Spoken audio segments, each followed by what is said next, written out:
Hello friends, how are you? Fine, hope you are fine.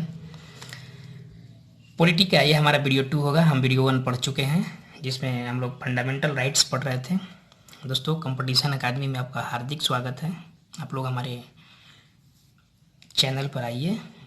मैं जो भी important topics content exam की दृष्टि से होगा वे आप लोग के सामने मैं प्रस्तुत सारा का सारा क्वेश्चन कर दूंगा और आप हमारे वीडियो को पूरा फुल लेंथ तक देख कर एक बार देखिए कैसा लगता है। आप लोग का क्वेश्चन कोई छूटने नहीं आएगा। पॉलिटी का, जिसको हिंदी में बोलते हैं राजनीति शास्त्र।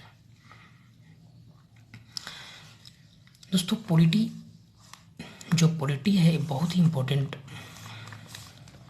टॉपिक्स है और इसमें भी जो फंडामेंटल राइट है, मौलिक अधिकार है, ये तो बहुत ही इम्पोर्टेंट टॉपिक्स है। इसलिए मैं फर्स्ट इसी टॉपिक्स पर वीडियो 1 बनाया था और आज आप लोग के समक्ष वीडियो 2 लेकर मैं प्रस्तुत हो रहा हूँ।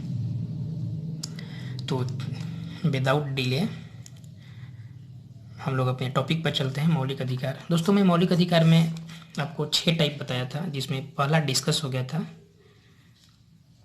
आज हम लोग दूसरा डिस्कस करेंगे, जिसमें दूसरा है स्वतंत्रता का अधिकार। फ्रेंड्स, जो स्वतंत्रता का अधिकार है वो हमारे कॉन्स्टिट्यूशन के अनुच्छेद 19 से 22 तक में वर्णित है। मतलब इसको डिस्कस किया गया है। अनुच्छेद 19 को पार्ट में डिवाइड कर दिया गया। जैसे पार्ट ए, 19A को क्या बोला गया, इसमें 19A में प्रोवाइड किया गया कि बोलने की स्वतंत्रता, कोई भी कहीं भी कुछ भी बोल सकता है। कोई भी जो व्यक्ति है, इंडियन सिटीजन है, उनको बोलने की स्वतंत्रता दिया गया है। दोस्तों, बोलने की स्वतंत्रता मतलब ये नहीं कि आप राष्ट्र विरोधी बात बोलें। आप फ्री है कुछ, मतलब वैसे चीज़ बोलना जो आपको लगे कि नहीं ये बोलना है। 19B क्या होता है? 19B में है कि आप कहीं गैदर हो सकते हैं, ग्रुप में एकत्रित होने एवं सभा करने के। आप गैदर हो सकते हैं और वहाँ आप सभा कर सकते हैं। जैसे करंट इवेंट्स में अभी आप जैसे कृषि कानून को लेकर जो फार्मर्स अपोज कर रहे हैं, उनको देखिए, ये दिल्ली में एक ग्रुप बना के गैदर हुए और वहाँ पर सरकार के विरुद्ध जो भी कृषि कानून है उसके अपोज में अपना एक सभा कर रहे हैं। तो यही मौलिक अधिकार है जिसके तहत ये कर रहे हैं। 19C, संघ बनाने की स्वतंत्रता। आप एक यूनियन बना सकते हैं, संघ, एक ग्रुप ऑफ यूनियन बना सकते हैं। तो 19C बोलता है संघ बनाने की स्वतंत्रता। 19 जो D है वो क्या कहता है कि देश के किसी भी क्षेत्र में आप आ जा सकते हैं, आपको कोई रोक छेक नहीं है। जो स्वतंत्रता का अधिकार का जो अनुच्छेद 19D है वो बोलता है कि देश के किसी भी क्षेत्र में आप आ जा सकते हैं, आपको कोई रोक नहीं सकता है। जो 19 का E है दोस्तों, ये बोलता है कि आप देश के किसी भी क्षेत्र में निवास कर सकते हैं। और जो 19 का G है ये बोलता है कि आप व्यापार और जीविका चलाने के लिए स्वतंत्र हैं हमारे भारत के किसी भी क्षेत्र में। दोस्तों, 19A में एक और इम्पोर्टेंट बात यह है कि इसमें प्रेस की स्वतंत्रता का वर्णन है। तो 19A में 2 हो गया, बोलने की स्वतंत्रता और प्रेस की स्वतंत्रता। तो स्वतंत्रता का अधिकार में जो अनुच्छेद 19 से 22 तक बोले थे, इसमें सबसे जो इम्पोर्टेंट है 19 का है। दोस्तों, एक एक्रोनिम बना लीजिए। एक्रोनिम आप लोग ऐसे बनाइए कि कोई भी व्यक्ति है तो बोल सकता है, वो कहीं भी जाकर अगर मान लीजिए अपने देश में, अपने स्टेट से दूसरे स्टेट में गया तो वहाँ व्यक्ति को एक गैदर कर सकता है और एक सभा कर सकता है, एक यूनियन बना सकता है। वो देश के किसी भी क्षेत्र में जा सकता है, वो निवास कर सकता है और वहाँ पर व्यापार एवं जीविका चलाने के लिए स्वतंत्र है। एक एक्रोनिमी से याद कीजिए, याद हो जाएगा। अनुच्छेद 20 दोस्तों क्या बोलता है? अनुच्छेद 19 तो हम लोग पढ़ लिए। अनुच्छेद 20 बोलता है कि अपराधों के लिए दोष विधि के संबंध में संरक्षण। यदि आप अपराध किए हैं तो आपको 3 टाइप का सज़ा मिलेगा।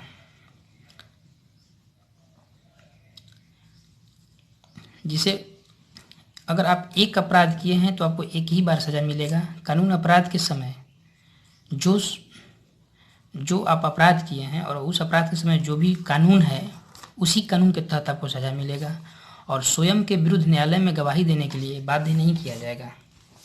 और आपको ये मौलिक अधिकार राइट देता है कि स्वयं के विरुद्ध कोर्ट में गवाही देने के लिए आपको बाध्य नहीं किया जाएगा।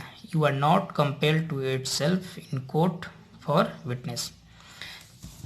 आइए अनुच्छेद 21 देखते हैं दोस्तों। अनुच्छेद 21 जो है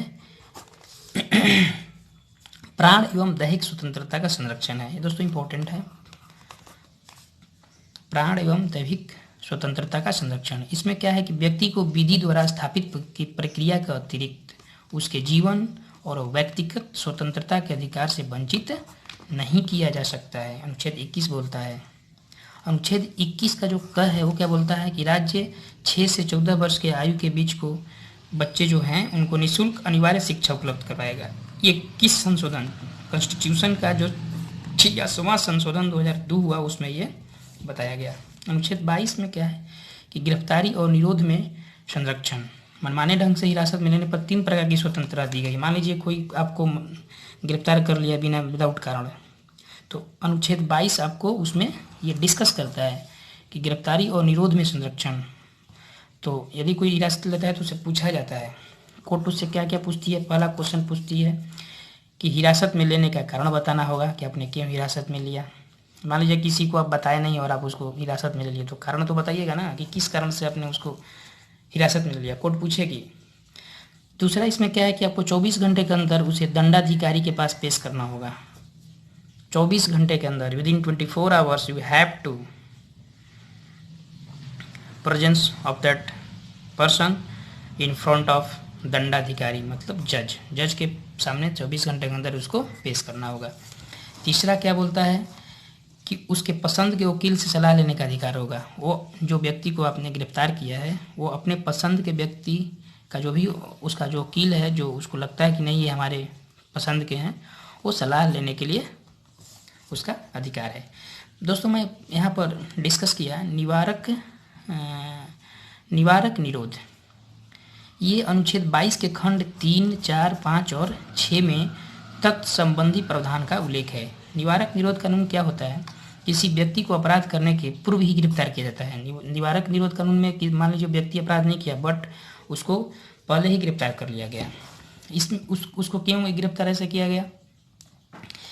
अगर आप ऐसे गिरफ्तार करते हैं उसको 3 महीने तक अभिरक्षा में विरुद्ध निरुद्ध कर सकते हैं। उसको 3 महीने तक आप उसको निरुद्ध कर सकते हैं और निरुद्ध व्यक्ति को सूचित किया जाएगा और अभ्यावेदन करने का उसको अवसर दिया जाएगा।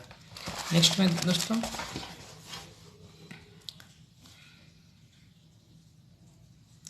निवारक निरोध अधिनियम 1950, मीसा एक रूल था, यांत्रिक सुरक्षा व्यवस्था अधिनियम था, राष्ट्रीय सुरक्षा कानून 1980 था, टाडा पोटो, ये सब जो है निवारक निरोध कानून है।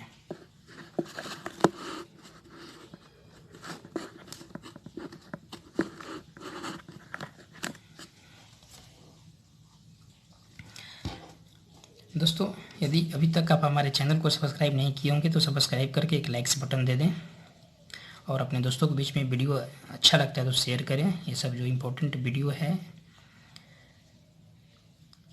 आप लोग को एग्जाम में हेल्प करेगा।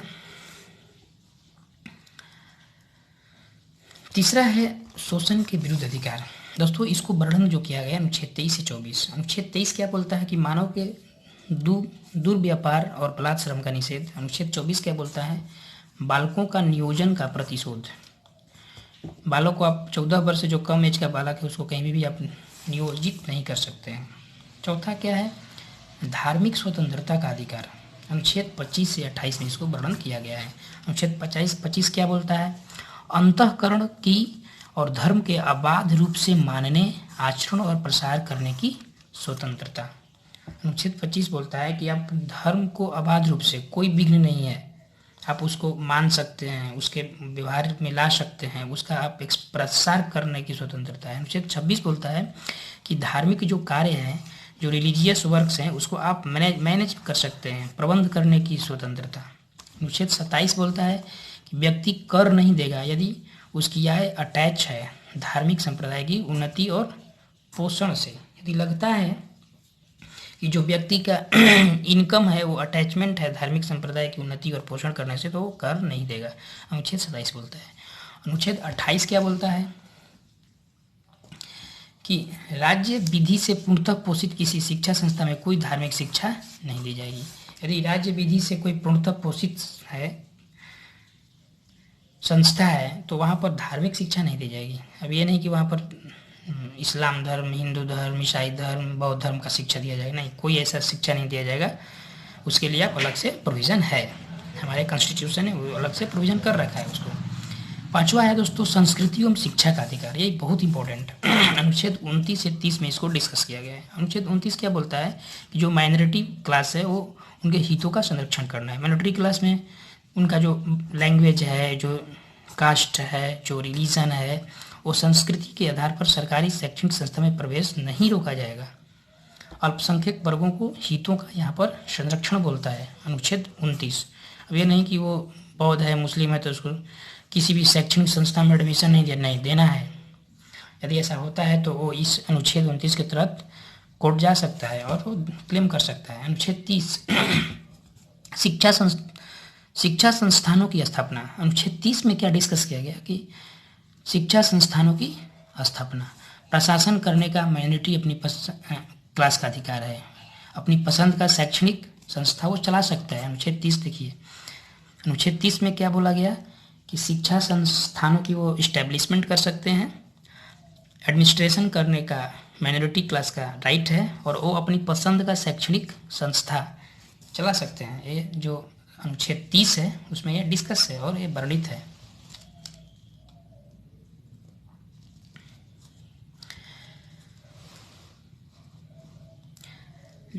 लास्ट है दोस्तों जो छठा है, सबसे लास्ट है, ये बहुत इंपॉर्टेंट है, ये आपको वनडे एग्जाम में दिख जाएगा। इसमें क्या है कि संवैधानिक उपचारों का अधिकार, ये अनुच्छेद 32, इसके बारे में पूछता है क्वेश्चन। अनुच्छेद 32 जो है संवैधानिक उपचारों का अधिकार में, इसे संविधान की आत्मा कहा जाता है।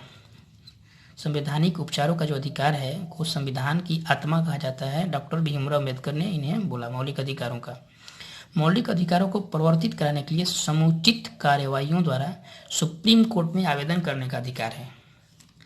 यदि आपको लगता है कि हमारे मौलिक अधिकार का हनन हो रहा है तो आप इसको परिवर्तित मतलब इन्फोर्स करने के लिए समुचित कार्रवाइयों द्वारा सुप्रीम कोर्ट में आवेदन करने का आपको अधिकार है। अब इस तहत सुप्रीम कोर्ट 5 तरह का समादेश, जिसको इंग्लिश में बोलते हैं रीट, जारी करता है। पहला जो रीट है इसमें बंदी प्रत्यक्षीकरण, इंग्लिश में बोलते हैं हैबियस कॉर्पस। दूसरा परमादेश मैंडोमुस। तीसरा प्रतिषेध लेख प्रोहिबिशन।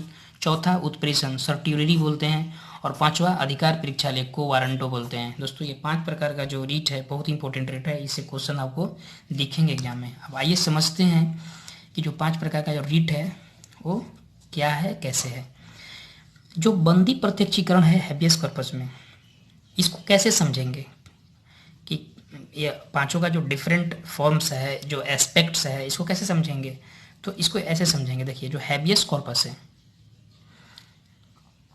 हैबियस कॉर्पस में क्या होता है कि यदि व्यक्ति समझता है कि उसे अवैध रूप से बंदी बनाया गया है, मान लीजिए कोई व्यक्ति है और उसको अवैध रूप से बंदी बना लिए हैं और उसको अंडरस्टैंडिंग ये है कि नहीं मैं गलत नहीं हूँ और हमको अवैध रूप से बंदी बनाया गया है, तो वो सुप्रीम कोर्ट में प्रार्थना पत्र फाइल करेगा। मतलब सुप्रीम कोर्ट में एक रीट लगा देगा कि नहीं हमको गलत तरीका से, तो बंदी प्रत्यक्षीकरण रीट जारी होता है इस कंडीशन में और पूछता है सुप्रीम कोर्ट कि आप किस अधिकार से इस व्यक्ति को आप गिरफ्तार किए हैं। यदि गिरफ्तार किए हैं तो रीज़न बताइए। यदि समुचित रीज़न है तो ठीक है, नहीं तो समुचित नहीं रीज़न है तो फिर सुप्रीम कोर्ट ऑर्डर करता है कि नहीं इसको आप रिलीज कर दीजिए, छोड़ दीजिए।